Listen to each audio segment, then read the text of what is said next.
ಒಂದು ಸಾರಿ ನಾರದರು ಶ್ರೀಕೃಷ್ಣ ಪರಮಾತ್ಮನನ್ನು ಒಂದು ಪ್ರಶ್ನೆ ಕೇಳಿದರು. ಸ್ವಾಮಿ, ಮರಣಕ್ಕೂ ಮೋಕ್ಷಕ್ಕೂ ಇರುವ ವ್ಯತ್ಯಾಸವೇನು?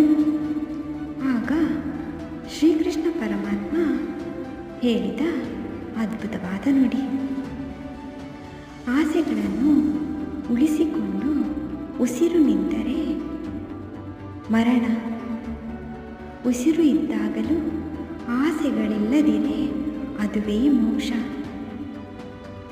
ಎಂತಹ ಅದ್ಭುತವಾದ ನುಡಿಗಳಲ್ಲವೇ ಸ್ನೇಹಿತರೆ. ಆದ್ದರಿಂದ ಆಸೆಗಳಿಗೆ ದಾಸರಾಗದೆ ಮೋಕ್ಷ ಸಾಧನೆಯ ಕಡೆ ಗಮನ ಹರಿಸೋಣ.